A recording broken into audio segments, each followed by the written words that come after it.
সাভার আশুলিয়ায় হামলার শিকার হয়েছেন বিএনপির সিনিয়র যুগ্ম মহাসচিব রুহুল কবির রিজভী। রাতে আশুলিয়ার পূর্ব নরসিংহপুরের সোনামিয়া মার্কেট এলাকায় এই ঘটনা ঘটে। এ সময় জামায়াত শিবিরের নেতাকর্মীদের সাথে পুলিশের পাল্টা ধাওয়ার ঘটনা ঘটেছে। এ সময় আহত হন 2 পুলিশ সদস্য। জামাত শিবিরের বিরুদ্ধে উদ্ভট, মিথ্যা, ভিত্তিহীন কল্পকাহিনী প্রচার করে ভালো ধোলাই খেয়েছেন রুহুল কবির রিজভী। রুহুল কবির রিজভীকে মানুষ একেবারে উলঙ্গ করে ফেলছে।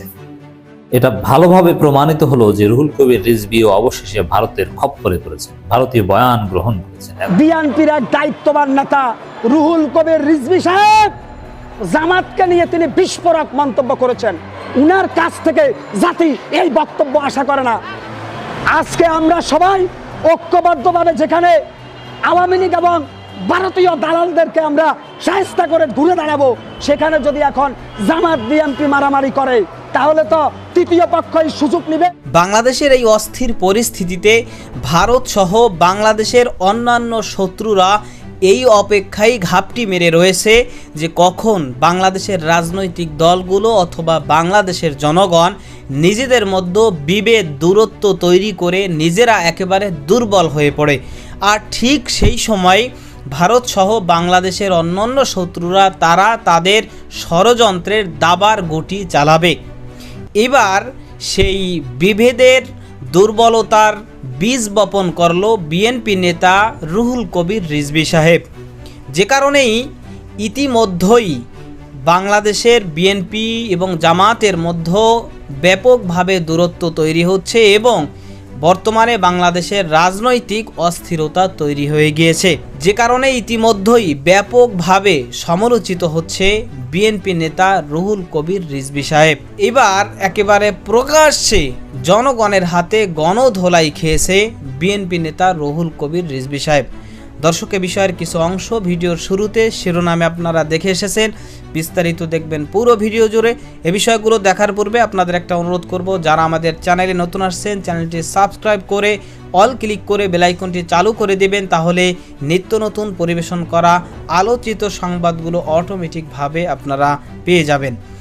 দর্শক চলুন আমরা দেখব যে এবার একেবারে প্রকাশ্যে জনগণের হাতে যে গণধোলাই খেয়েছে বিএনপি নেতা রুহুল কবির রিজভী, সেটা দেখার পূর্বে প্রথমে একটু দেখব এই বিষয় নিয়ে অত্যন্ত যৌক্তিক এবং গুরুত্বপূর্ণ কিছু কথা বলেছে ভাইরাল হকার।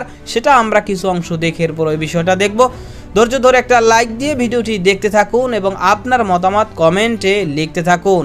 রুহুল কবির রিজভী সাহেব, আপনারা যদি সাপ মেরে সাপের লেজ রেখে দেন তাহলে মনে রাখবেন আপনাদের কপালে দুঃখ আছে। বিএনপির ভিতরে কিছু খামাখা বুদ্ধিজীবী আছে, এদেরকে বাধ্যতামূলক অবসর দিয়ে ওই তাবলিগ জমাত বা 40 দিনের সিল্লায় পাঠান, ওখানে তবজি দিবে যেন পরকালের প্রস্তুতি নেই। তাহলে বিএনপির জন্য ভালো, দেশের জন্য ভালো, জনগণের জন্য ভালো। ব্যক্তির চাইতে দল বড়, দলের চাইতে দেশ বড়। শহীদ রাষ্ট্রপতি জিয়াউর রহমানের সেই স্লোগানকে বুকে ধারণ করে রাজনীতির আরেকটা নতুন যুগ শুরু করুন।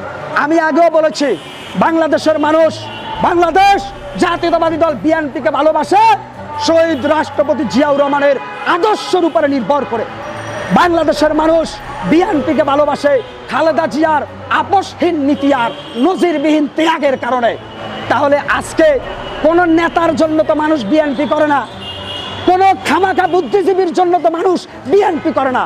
বিএনপির এক দায়িত্ববান নেতা রুহুল কবির রিজভী সাহেব জামাতকে নিয়ে তিনি বিস্ফোরক মন্তব্য করেছেন। এই যে রুহুল কবির রিজভী সাহেব একজন বর্ষিয়ান নেতা বিএনপির, উনার কাছ থেকে জাতি এই বক্তব্য আশা করে না। রুহুল কবির রিজভী বলেছে জামাত রক্কারা পার্টি, রুহুল কবির রিজভী বলেছে জামাতে ইসলাম মুনাফেক। রুহুল কবির রিজভী সাহেব, আপনারা যদি সাপ মেরে সাপের লেজ রেখে দেন তাহলে মনে রাখবেন আপনাদের কপালে দুঃখ আছে। আজকে আমরা সবাই ঐক্যবদ্ধভাবে যেখানে আওয়ামী লীগ এবং ভারতীয় দালালদেরকে আমরা শায়েস্তা করে ঘুরে দাঁড়াবো, সেখানে যদি এখন জামাত বিএনপি মারামারি করে তাহলে তো তৃতীয় পক্ষই সুযোগ নেবে। জামাত বিএনপি যদি এভাবে রেষারেষি করে তাহলে তো রাষ্ট্রদ্রোহী শত্রুরা গোলা পানিতে মাছ শিকার করবে, এটা খুবই স্বাভাবিক। আমি রুহুল কবির রিজভীকে বলবো, ভাই আপনি অনেক সিনিয়র নেতা, দয়া করে ওবায়দুল কাদেরের ভূমিকায় অবতীর্ণ হবেন না। রুহুল কবির রিজভী সাহেব বঙ্গভবন থেকে যখন বঙ্গবন্ধুর ছবি নামাইছে, আপনার কলিজায় আঘাত লাগে। ওই রিজভী সাহেব যদি এখন জামাত বা অন্য দল বলে আপনি ভারতীয় রয়ের আছেন, তাহলে ব্যাপারটা কেমন হবে? রিজভী সাহেব আপনাকে যদি অন্য কোনো দল বলে যে আপনি ভারতীয় রয়ের সাথে যোগসূত্র রাখছেন, অতএব কাদা ছোড়াছুড়ি করবেন না। রিজভী সাহেব, মির্জা ফখরুল একটা বক্তব্য দিয়েছে যে জামাত ইসলাম এখন আমাদের চাইতো আরো স্মার্ট, আধুনিক। আপনি কি ফখরুলের বক্তব্য শুনেন নাই? আপনি জামাতের পিছনে লাগবেন না। ওবায়দুল কাদের আওয়ামী লীগের বড় নেতা ছিল, লাস্টে কাউয়া কাদের উপাধি পাইছে। রুহুল কবির রিজভী, আপনি বিএনপির বড় নেতা, আপনি বাংলাদেশের দ্বিতীয় ওবায়দুল কাদের সাজার চেষ্টা করবেন না, তাহলে বিএনপিও শেষ, আপনিও শেষ হয়ে যাবেন। আমি বিএনপির স্থায়ী কমিটির ভাইদের বলবো, বিশেষ করে দেশ নায়ক তারেক রহমান, তারুণ্যের অহংকার তারেক রহমানকে বলবো, আপনার একটি কথা জনগণ পছন্দ করেছে। আপনি বলেছেন আমাদের ভিতরে আওয়ামী লীগের এজেন্ডা ঢুকে পড়েছে। স্যালুট তারেক জি আপনাকে, আপনার এই কথা সত্য। এই বিএনপির ভিতরেও এখন ভারতীয় এজেন্ডার আওয়ামী এজেন্ডা ঢুকে পড়েছে। অনেক জায়গায় দেখে ওই যে নিপুণ রায় চৌধুরী না নিতাই রায় চৌধুরী, উনার পাশে আওয়ামী লীগের এক এমপির শালিকা বসে আছে। আমরা ভুলে যাই নাই, সারা বাংলাদেশে এই যে আওয়ামী লীগের যুবলীগের সাবেক নেতারা এখন যুবদল হয়ে গেছে। এই যে বিএনপির ভিতরে দলে দলে রিপোজি হাইব্রিডকে কারা ঢুকাচ্ছে, জাতি জানতে চায়। আমি বলবো, প্রিয় দেশবাসী, সজাগ দৃষ্টি রাখেন। আমরা দেখতে পাচ্ছি বাংলাদেশের প্রত্যেকটা রুদ্রে রুদ্রে আওয়ামী প্যাসিস্টের মেকানিজমরা সুযোগের অপেক্ষায় বসে আছে, যে কোনো সময় আমাদের গাড় ধাক্কা দেওয়ার জন্য। আমি পরিষ্কারভাবে বিএনপির নীতি নির্ধারকদের বলবো, বিএনপির ভিতরে যেই সব বর্ষিয়ান নেতা বয়স হয়েছে তাদেরকে রিজাইন দিয়ে দেন।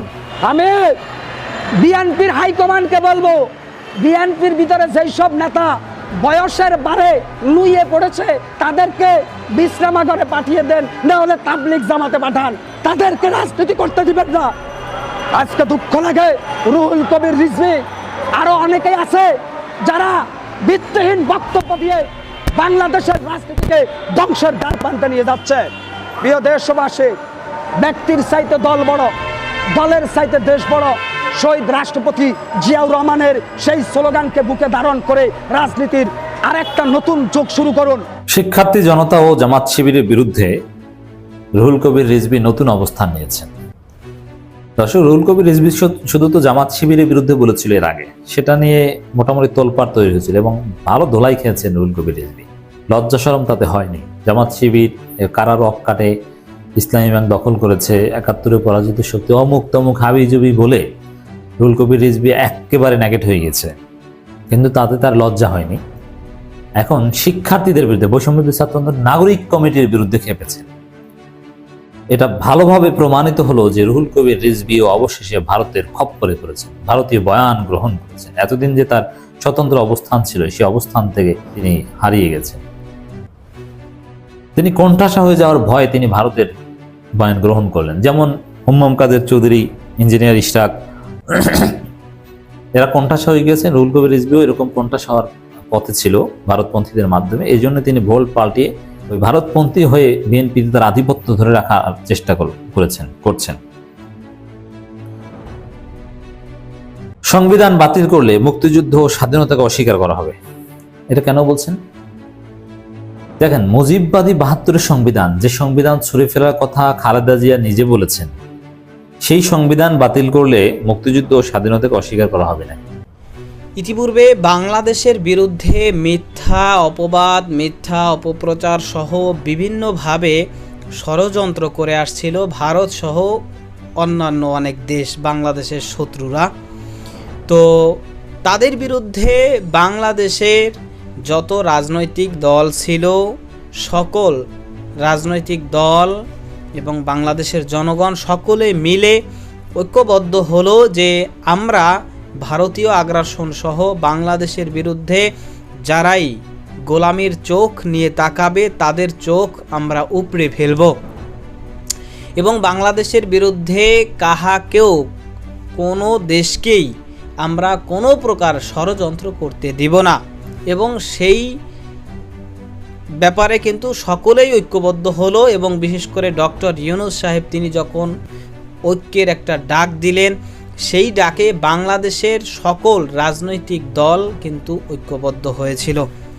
কিন্তু বর্তমানে হঠাৎ করে বিএনপি নেতা রুহুল কবির রিজভী সাহেব তিনি যে কথাগুলো বলেছেন জামাতে ইসলামকে কেন্দ্র করে একেবারে আক্রমণাত্মকভাবে, এই কথাগুলো নিয়েই এখন ব্যাপকভাবে বাংলাদেশের দলমত নির্বিশেষে জনগণের কাছেও এবং রাজনৈতিক দলগুলোর কাছেও সকলের কাছে এখন রুহুল কবির রিজভী সাহেব ব্যাপকভাবে সমালোচিত হচ্ছেন যে কেন তিনি এই সময় যখন বাংলাদেশের বিরুদ্ধে ষড়যন্ত্রকারীদের বিরুদ্ধে বাংলাদেশের ভিতরে সকলের ঐক্যবদ্ধ থাকা উচিত, সেই সময় কেন এই দুর্বলতার বিভেদের বীজ বপন করলো রুহুল কবির রিজভী সাহেব। এ কারণে এখন অনেকেই এটা ধারণা করছে যে তাহলে কি রুহুল কবির রিজভী সাহেব তিনি ভারতের সাথে গোপন কি আতাত করেছে, ভারতের এজেন্ডা নিয়ে কি মাঠে নেমেছে, ভারতের এজেন্ডা কি বাংলাদেশে বাস্তবায়ন করছে। বিভিন্ন রকম কথা কিন্তু এখন আসতেছে এবং ইতিপূর্বে আমরা দেখেছি যে সাংবাদিক ইলিয়াস সহ বা অনেকেই বলেছে যে যারাই ভারতীয় মিশন নিয়ে আসে তারা দেখা যায় উপরে খুব ভারত বিরোধী এরকমটা প্রকাশ করে, কিন্তু বাস্তবত তারা ভারতীয় মিশন বাস্তবায়নের জন্যই কাজ করে। এই যে যুক্তিটা এটাই কিন্তু রুহুল কবির রিজভী সাহেবের ব্যাপারে অনেকে দিচ্ছেন এবং বলছেন যে তিনিও হয়তো বা এখন ভারতের কোনো এজেন্ডা নিয়ে বাংলাদেশে সেটা বাস্তবায়ন করার চেষ্টা করছেন। তো যাই হোক দর্শক, আপনি কি মনে করেন এই বিষয়ে সেটা কমেন্ট সেকশনে জানাতে পারেন। ভালো থাকবেন, সুস্থ থাকবেন, দেখা হবে নতুন কোনো ভিডিওতে, কথা হবে নতুন কোনো বিষয়ে। আজকে পর্যন্তই, আসসালামু আলাইকুম ওয়া রাহমাতুল্লাহ।